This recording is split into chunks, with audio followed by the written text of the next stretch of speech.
അങ്ങനെയൊക്കെ ചോദിച്ചാൽ എനിക്കറിയില്ല ചേച്ചി. ഇഷ്ടമുള്ള പോലെയൊക്കെ തോന്നിയിട്ടുള്ളത്. നീ ഫോൺ വിളിക്കാറൊന്നുമില്ലേ? രാഗിണി ചോദിച്ചു. എങ്ങനെ വിളിക്കാൻ? അതിന് അമ്മായി സമ്മതിക്കുമെന്ന് തോന്നുന്നുണ്ടോ? ഇതുവരെ നിന്നെ ഇങ്ങോട്ട് വിളിച്ചിട്ടുമില്ലേ?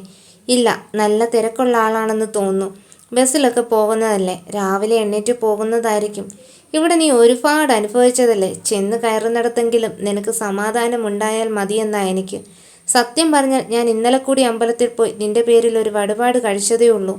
അവിടെയുള്ളവർക്ക് നിന്നോട് നല്ല സ്നേഹമായിരിക്കും മോളെ. സ്നേഹിച്ചില്ലെങ്കിലും കുഴപ്പമില്ല, ഒരു മനുഷ്യജീവിയെപ്പോലെ കാണുന്നൊരു വീട്ടിലേക്ക് പോകണമെന്നുണ്ട്.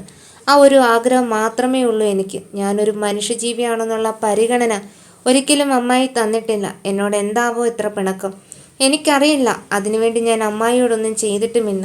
നിന്റെ ജാതകത്തിൽ അങ്ങനെ ഒരു യോഗമുണ്ടാകും കുട്ടി. ഇല്ലെങ്കിൽ ഇങ്ങനെ കിടന്ന് അനുഭവിക്കേണ്ടി വരില്ലല്ലോ. എന്തായാലും ഇനിയിപ്പോൾ സമാധാനത്തോടെ ഒരു ജീവിതം ഉണ്ടാവട്ടെ എന്ന് മാത്രം നമുക്ക് ആഗ്രഹിക്കാം. കേട്ടിടത്തോളം അവിടെയുള്ള എല്ലാവരും നല്ല ആളുകളാണ്. നിനക്ക് മറ്റു വിഷമങ്ങൾ ഒന്നും ഉണ്ടാവില്ലെന്നാണ് എനിക്ക് തോന്നുന്നത്. ഒരു വാടിയ പുഞ്ചിരി അതിനവൾ പകരം നൽകിയിരുന്നു. ഞാൻ അങ്ങോട്ട് പോട്ടെ, ഒരുപാട് നേരമായി അവിടെ നിറങ്ങിയിട്ട്. ഇനിയും കണ്ടില്ലെങ്കിൽ ചിലപ്പോൾ അമ്മായി പ്രശ്നമുണ്ടാക്കും, തിരക്കുകയും ചെയ്യും. അതിനു മുമ്പ് ഞാൻ പോട്ടെ. അവൾ രാഗിണിയോട് യാത്ര പറഞ്ഞ് വീട്ടിലേക്ക് കയറി. അടുക്കളയിൽ കയറിയപ്പോൾ തന്നെ ഫോൺ വിളിച്ച് ആരോടോ സംസാരിക്കുന്ന ലതികയെ അവൾ കണ്ടിരുന്നു. അവളെ കണ്ടതും അവർ ഒന്ന് കൂർപ്പിച്ചുകൊണ്ട് അവളുടെ മുഖത്തേക്ക് നോക്കുന്നുണ്ടായിരുന്നു. അത് കണ്ടതും അവൾ വേഗം തന്നെ അകത്തേക്ക് കയറി. സിങ്കിൽ കുറച്ച് പാത്രങ്ങൾ കഴുകാൻ കിടപ്പുണ്ട്, അത് കഴുകാൻ ആരംഭിച്ചിരുന്നു. എവിടെ തന്നെ നിറങ്ങാൻ പോയതായിരുന്നു അസത്തേ നീ? കുറച്ചു മുൻപ് ആദി തന്നോട് കാണിച്ച ദേഷ്യം മുഴുവൻ അവളോട് തീർക്കാൻ ലതിക ആ നിമിഷം തീരുമാനിച്ചിരുന്നു. അവളെ കണ്ടപ്പോൾ കൊല്ലാനുള്ള ദേഷ്യമാണ് അവർക്ക് തോന്നിയത്. അവളുടെ മുഖത്തേക്ക് തന്നെ അവർ സൂക്ഷിച്ചു നോക്കി. അതും ആദ്യമായി കാണുന്നത് പോലെ തൻ്റെ മകൻ്റെ മനസ്സിൽ കയറിക്കൂടിയവളെ അവർ നോക്കി കാണുകയായിരുന്നു. അതും വല്ലാത്തൊരു ദേഷ്യത്തോടെ തന്നെ.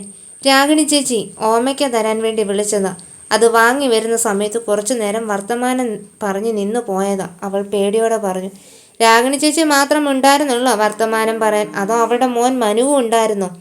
ആണുങ്ങളെ കണ്ടാലാണല്ലോ സാധാരണ നീ എഴുന്നേറ്റ് പോകുന്നത്.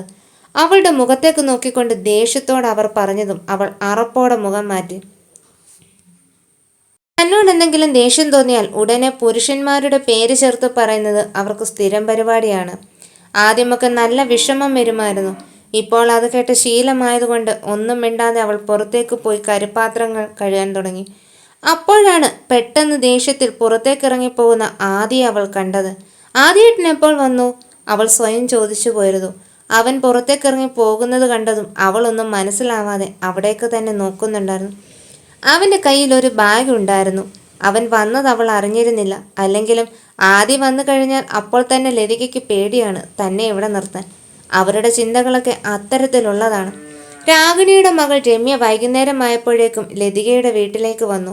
ആദി ദേഷ്യപ്പെട്ട് വീട്ടിൽ നിന്നും ഇറങ്ങിപ്പോയതിനു ശേഷം ലതികയും അച്യുതനും തമ്മിൽ സംസാരിച്ചിട്ടില്ല. താൻ ഇവിടെയില്ലാത്ത സമയത്ത് എന്തോ പ്രശ്നം നടന്നിട്ടുണ്ട് എന്ന് മാത്രമാണ് നന്ദനയ്ക്ക് മനസ്സിലായത്. എന്താണെന്നൊന്നും അവൾക്ക് മനസ്സിലായിട്ടുണ്ടായിരുന്നില്ല. രമ്യ മുറ്റത്തേക്ക് വരുമ്പോൾ വാതിൽക്കലുണ്ടായിരുന്നത് അച്യുതൻ മാത്രമാണ്. എന്താ കുട്ടി? രമ്യയുടെ മുഖത്തേക്ക് നോക്കിക്കൊണ്ട് അച്യുതൻ ചോദിച്ചു. വൈകുന്നേരം ചുറ്റുവിളക്കുണ്ട്, നന്ദ ചേച്ചി വരുന്നുണ്ടോ എന്നറിയാൻ വേണ്ടി വന്നതാ. അമ്മ പറഞ്ഞു വിളിച്ചിട്ട് വരാൻ. അമ്മ എന്തോ ഒരു വഴിപാട് നേർന്നിട്ടുണ്ടായിരുന്നു. അപ്പോൾ വിളക്ക് കത്തിക്കാൻ ചേച്ചി കൂടി ഉണ്ടോ എന്നറിയാൻ വന്നതാണ്. അച്യുതൻ്റെ മുഖത്തേക്ക് നോക്കിക്കൊണ്ട് രമ്യ പറഞ്ഞതും അച്യുതൻ അകത്തേക്ക് നോക്കി വിളിച്ചു. മോളെ നന്ദു, രമ്യ വന്നിരിക്കുന്നു. നീ അമ്പലത്തിൽ പോകുന്നുണ്ടോ എന്ന് ചോദിക്കാൻ. അയാൾ അത് വിളിച്ചു പറഞ്ഞതും അകത്തു നിന്ന് ദേഷ്യപ്പെട്ട് ഇറങ്ങി വന്നത് ലതികയാണ്. ഇവൾ അമ്പലത്തിൽ പോയാൽ എങ്ങനെയാ? ഇവിടെ ഒരു കുന്നു ജോലി കിടക്കുന്നു, അതെല്ലാം ഞാൻ ഒറ്റയ്ക്ക് ചെയ്യണോ? അമ്പലവും പള്ളിയും എന്നൊക്കെ പറഞ്ഞ് ഇറങ്ങിയാൽ മതിയല്ലോ, പിന്നെ പണിയൊന്നും ചെയ്യണ്ടല്ലോ. ഒന്നാമത് എനിക്ക് നടുവെട്ടിയിരിക്കുകയാണ്. നവ്യമോൾക്ക് കുറച്ച് സാധനങ്ങൾ ഉണ്ടാക്കി കൊടുക്കണം. അവൾക്കിന്ന് കമ്പൈൻ സ്റ്റഡിയാണ്. ചപ്പാത്തിയും ചിക്കൻ കറിയും ഒക്കെ ഉണ്ടാക്കണം. അവളുടെ കൂട്ടുകാരികളൊക്കെ വരും. അപ്പോൾ ഇവൾ പോയാൽ എങ്ങനെയാ? രമ്യയുടെ മുഖത്തേക്ക് നോക്കിക്കൊണ്ട് ദേഷ്യത്തോടെ ലതിക പറഞ്ഞു. നവ്യയുടെ കമ്പൈൻ സ്റ്റഡി ആണെങ്കിൽ അതൊക്കെ നീ ഉണ്ടാക്കണം, അല്ലാതെ എങ്ങനെയാ?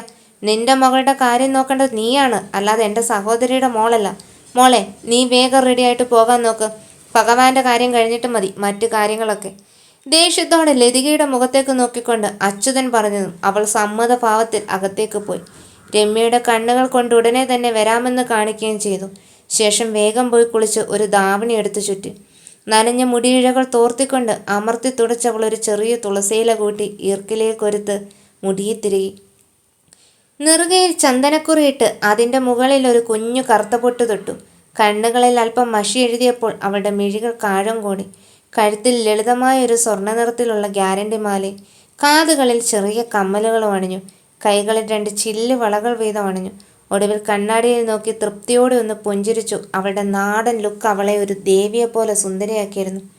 അച്യുതനോട് യാത്രയും പറഞ്ഞ് രമ്യയോടൊപ്പം ഇറങ്ങിയപ്പോൾ ലതിക ദേഷ്യത്തോടെ അച്യുതനെ നോക്കുന്നുണ്ടായിരുന്നു. അവളിനി ആകെ വളരെ കുറച്ച് ദിവസം കൂടി മാത്രമേ ഈ വീട്ടിലുള്ളൂ. ആ സമയത്ത് ഇനി അവളെ ബുദ്ധിമുട്ടിക്കുകയോ വേദനിപ്പിക്കുകയോ ചെയ്യില്ല എന്ന് അച്യുതൻ മനസ്സിൽ ഉറപ്പിച്ചതായിരുന്നു. ആദി പിണങ്ങിയാണ് ഇവിടെ നിന്നും പോയത്. താൻ മുൻകൈ എടുക്കാത്തതുകൊണ്ടാണ് ഈ വിവാഹം നടക്കാത്തതെന്ന പേരിൽ. ഒപ്പം അമ്മ എന്തെങ്കിലും ചെയ്തു പോയാലോ എന്ന പേടി അവനുമുണ്ട്. എന്തൊക്കെ പറഞ്ഞാലും അവൻ അമ്മയെ ഇഷ്ടമാണ്. വേദനിപ്പിക്കാനും മനസ്സില്ല. താൻ അവളോട് എങ്ങനെയെങ്കിലും പറഞ്ഞ് സമ്മതിപ്പിക്കണം എന്നാണ് അവൻ പറയുന്നത്. താൻ പറഞ്ഞാൽ അവൾ കേൾക്കില്ല എന്ന് അവനും തനിക്കും പൂർണ്ണ ബോധ്യമുണ്ട്. എങ്കിലും ഉള്ളിൽ നന്ദന അത്ര വലിയൊരു സ്വപ്നമായതുകൊണ്ടാണ് അവനിങ്ങനെ അച്ഛനെ നിർബന്ധിച്ചുകൊണ്ടിരിക്കുന്നതെന്ന് അയാൾക്കും അറിയാം. ആ വേദനയും ദേഷ്യവുമൊക്കെ അയാളുടെ മനസ്സിലുണ്ടായിരുന്നു. ആ ദേഷ്യമൊക്കെയാണ് ഇപ്പോൾ ലതികയോട് അയാൾ തീർത്തുകൊണ്ടിരിക്കുന്നത്. ചേച്ചിക്കൊന്നും അങ്ങനെയാണല്ലോ മോളെ. അതുകൊണ്ട് ഇന്നൊരു ദിവസം വലിയ പ്രത്യേകതയൊന്നുമില്ലല്ലോ. അവളുടെ മുഖത്തേക്ക് നോക്കിക്കൊണ്ട് അവൾ അത് പറയുമ്പോഴും ഉള്ളിൻ്റെ ഉള്ളിൽ ഒരു വേദന ഉണരുന്നത് അവൾ അറിയുന്നുണ്ടായിരുന്നു.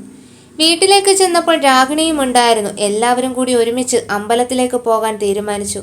രാഗിണി അങ്ങനെയാണ്. എവിടെയും ലതിക അവളെ കൊണ്ടുപോകില്ലെന്നറിയാവുന്നതുകൊണ്ട് തനിക്ക് പറ്റാവുന്ന സ്ഥലങ്ങളിലൊക്കെ രാഗിണി അവളെയും കൊണ്ടുപോകും. രാഗിണി കൊണ്ടുപോയിക്കോട്ടെ എന്ന് ചോദിച്ചാൽ എതിർക്കാൻ ലതിക്ക് പറ്റില്ല. അതുകൊണ്ട് തന്നെ രാഗിണി അവർക്കിഷ്ടവുമല്ല. അവളേക്കാൾ ഇളയതാണ് തൻ്റെ മകൾ. തൻ്റെ മകളുടെ പ്രായമുള്ള ഒരു പെൺകുട്ടിക്ക് എന്തൊക്കെ മോഹങ്ങളും സ്വപ്നങ്ങളും ഉണ്ടാകുമെന്ന് രാഗിണി ഊഹിക്കാറുണ്ടായിരുന്നു. അതുകൊണ്ട് തന്നെ എപ്പോഴും തങ്ങളുടെ ജീവിതത്തിൽ അവൾക്ക് കൂടി പ്രാധാന്യം നൽകാൻ രാഗിണി ശ്രദ്ധിക്കുകയും ചെയ്യുമായിരുന്നു. അമ്പലത്തിലേക്ക് ചെന്നതും എല്ലാവരും ദീപാരാധനയുടെ തിരക്കിലായിരുന്നു. ദീപങ്ങൾ കത്തിക്കുന്നതിൻ്റെ ഇടയിലേക്ക് അവൾ ചെല്ലുന്നുണ്ടായിരുന്നു. ആ നിമിഷം ദീപപ്രഭയിൽ മുങ്ങി നിൽക്കുന്ന ക്ഷേത്രത്തിൽ നന്ദനയുടെ സാന്നിധ്യം ഒരു പ്രത്യേക ഐശ്വര്യം പോലെ എല്ലാവർക്കും തോന്നി. അങ്ങനെ ദീപങ്ങൾ കത്തിച്ചുകൊണ്ടിരിക്കുമ്പോഴാണ് അവൾ ആ കാഴ്ച കണ്ടത്. തൊട്ടപ്പുറത്തായി അമ്പലം ചുറ്റി ഷർട്ട് ഒരു തോളിൽ മാത്രമായി ഒതുക്കി ഇലച്ചീന്തിൽ പ്രസാദവും കൈകളിലേന്തി നടന്നു വരുന്ന ഒരുവൻ. ഒറ്റ നോട്ടത്തിൽ തന്നെ അവൾക്ക് അവൻ്റെ മുഖം വ്യക്തമായി മനസ്സിലാക്കാൻ സാധിച്ചിരുന്നു. അവനെ കണ്ടതും അവളുടെ മുഖം താമര പോലെ വിടരുന്നുണ്ടായിരുന്നു. അരികിലേക്ക് ചെല്ലണമെന്നുണ്ടായിരുന്നു. പക്ഷെ അവൻ എന്ത് കരുതുമെന്നൊരു ചിന്ത. പോകണമെന്ന് കൊതിക്കുമ്പോഴും പോകണ്ട എന്ന് വിവേകം വിളിക്കുന്നുണ്ട്.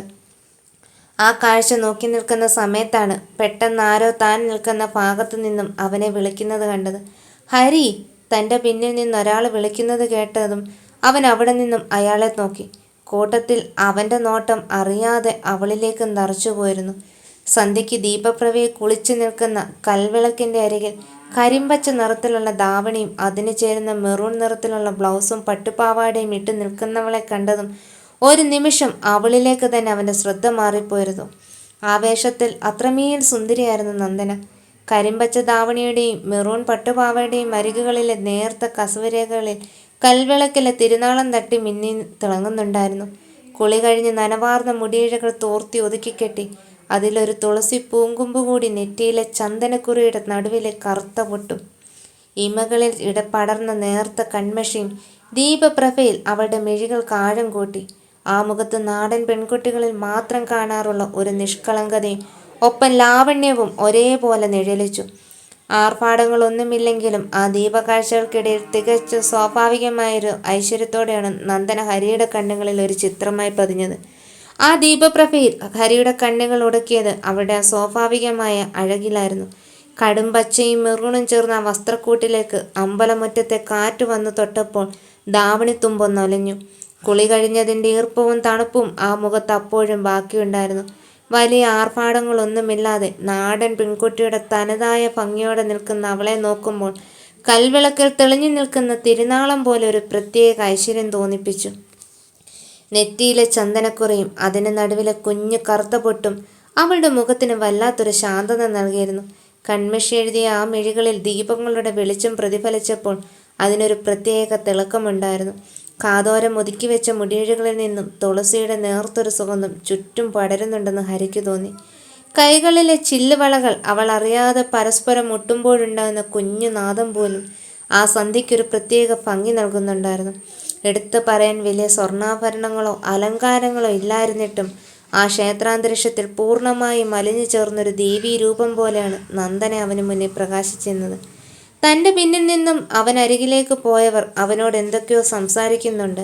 സംസാരം അയാളോടാണെങ്കിലും ഒളികണ്ണാൽ അവൻ അവളുടെ മുഖത്തേക്ക് നോക്കുന്നത് അവളും കാണുന്നുണ്ടായിരുന്നു. തിരിച്ച് ദീപങ്ങൾ കത്തിക്കുന്നത് ശ്രദ്ധ കേന്ദ്രീകരിച്ചെങ്കിലും ഒരു നോട്ടം എപ്പോഴും അവനിലേക്ക് കൂടി നീക്കിവെച്ചിട്ടുണ്ടായിരുന്നു നന്ദന. അവനോട് സംസാരിച്ചുകൊണ്ടിരുന്ന ആൾക്കൊരു ഫോൺ കോൾ വന്നതും അയാൾ അവരോട് എന്തോ പറഞ്ഞൊരൽപ്പം നീങ്ങി നിന്നു. ആ നിമിഷം ഹരിയുടെ നോട്ടം നന്ദനയിലേക്കെത്തി. അവളും അവൻ്റെ മുഖത്തേക്ക് തന്നെ നോക്കി. പരസ്പരം ഓരോ പുഞ്ചിരി കൈമാറിയ നിമിഷം അവൾക്കരിയിലേക്ക് വരാതിരിക്കാൻ അവനും തോന്നിയിരുന്നില്ല. അവൻ വേഗം അവളുടെ അരികിലേക്ക് നടന്നു. പിന്നെ ചുറ്റും നോക്കുന്നുണ്ടായിരുന്നു, ആരെങ്കിലും കണ്ടാലോ എന്ന്. അതൊക്കെ അവന് നാണക്കേടാണ്. ഒപ്പം ഹരിതയുമുണ്ട്. എന്തോ വഴിപാടുണ്ടെന്ന് പറഞ്ഞ് അവൾ നിർബന്ധിച്ചു കൊണ്ടുവന്നതാണ് തന്നെ. ഒരു വേള അവൾ ഈ ഒരു കാര്യത്തിന് വേണ്ടി തന്നെ നിർബന്ധിച്ചു കൊണ്ടുവന്നതാണോ എന്ന് പോലും അവന് സംശയം തോന്നി. താനും നന്ദനയും ഇവിടെ വെച്ച് പരസ്പരം സംസാരിക്കുന്നുവെങ്കിൽ സംസാരിക്കട്ടെ എന്ന രീതിയിലാണോ തന്നെയും കൊണ്ട് ഹരിത ഇങ്ങോട്ട് വന്നതെന്നായിരുന്നു ആ നിമിഷം അവൻ ചിന്തിച്ചത്. ഇവിടെ അടുത്തല്ലല്ലോ വീട്, പിന്നെന്താ ഇങ്ങോട്ട്? അവളുടെ മുഖത്തേക്ക് നോക്കിക്കൊണ്ട് എന്തെങ്കിലും ചോദിക്കണ്ടേ എന്ന് കരുതി അവൻ ചോദിച്ചു. ഒരു നേർച്ച. അടുത്ത വീട്ടിലെ ചേച്ചിയുടെ കൂടെ വന്നതാ ചുറ്റുവിളക്ക് വയ്ക്കാൻ. തപ്പിത്തടഞ്ഞ് മറുപടി പറഞ്ഞതും അവനൊന്ന് പുഞ്ചിരിച്ച് കാണിച്ചിരുന്നു അവളെ.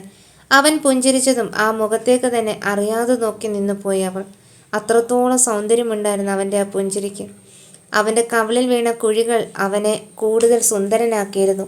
ആ ആഴത്തിലുള്ള കണ്ണുകളിലെ വശ്യത ആരെയും ആകർഷിക്കുന്നതായിരുന്നു. അവൻ്റെ കട്ടിയുള്ള താടിയും മീശയും ആ പുഞ്ചിരിക്ക് കൂടുതൽ അഴകേകിയിരുന്നു. അമ്മാവനില്ലേ? അവളുടെ മുഖത്തേക്ക് നോക്കി അവൻ ചോദിച്ചു. ഇല്ല, ഞാൻ മാത്രമേ ഉള്ളൂ. വീട്ടിൽ നിന്ന് വേറെ ആരുമില്ല. ഒറ്റയ്ക്കേ ഉള്ളോ? അവൻ്റെ മുഖത്തേക്ക് നോക്കി എന്തെങ്കിലും ചോദിക്കണ്ടേ എന്ന് കരുതിയാണ് അവളും അത് ചോദിച്ചത്. അല്ല, ഹരിതയുണ്ട്, ഇവിടെ ഉണ്ടായിരുന്നു. അവൾക്ക് നേർച്ചയുണ്ടെന്ന് പറഞ്ഞാണ് വന്നത്. അവൾ അത് പറഞ്ഞു കൊണ്ടിരിക്കുന്നതിനിടയിൽ അവളുടെ ധാവണിത്തുമ്പിൽ അറിയാതെ തീ പടർന്നിരുന്നു. സംസാരിക്കുന്നതിനിടയിൽ അവളോ അവനോ ശ്രദ്ധിച്ചിരുന്നില്ല. ഇന്ന് ബസ്സിൽ പോയില്ലേ? അവൾ ചോദിച്ചു. 2-3 ദിവസമായിട്ട് പെട്ടെന്ന് പോയി തിരിച്ചു വരും. ഓരോരോ തിരക്കുകളല്ലേ. ഇന്ന് ഉച്ചവരെ പോയുള്ളൂ. ഹരിത വീട്ടിലുണ്ടെങ്കിൽ പിന്നെ അങ്ങനെയാണ്. അവൾ എന്തെങ്കിലും ഒരു കോളുമായിട്ട് വരും. ഇനിയിപ്പോൾ കല്യാണത്തിൻ്റെ തിരക്കൊക്കെ ആയതുകൊണ്ട് അവൾ കുറച്ച് ദിവസം വീട്ടിൽ തന്നെ ഉണ്ടാകും. അവൻ പറഞ്ഞപ്പോൾ അവൾ ഒന്ന് ചിരിച്ചു. എന്തായി അവിടെ കല്യാണക്കാര്യങ്ങളൊക്കെ? അവൻ അവളുടെ മുഖത്തേക്ക് നോക്കി ബുദ്ധിമുട്ടി ഒരു ചിരി വരുത്തി ചോദിച്ചു. അവൾ ചിരിയോടെ മറുപടി പറയാൻ തുടങ്ങിയ നിമിഷമാണ് അവളുടെ ധാവണിത്തുമ്പിൽ പടർന്നു പിടിച്ച തീ അവൻ കണ്ടത്. ഒരു നിമിഷം അവൻ ഞെട്ടി. നീളൻ മുടിയാണ്. പെട്ടെന്ന് മാറ്റിയില്ലെങ്കിൽ തീ ഉടനെ പടരുക അവളുടെ മുടിയിലേക്കായിരിക്കും. അത് കണ്ടതും അവൻ വേഗം തന്നെ അവളുടെ കയ്യിൽ പിടിച്ചു വരച്ചൊന്ന് ചുറ്റിച്ച് ധാവണിയിൽ കൈയെത്തിച്ചു.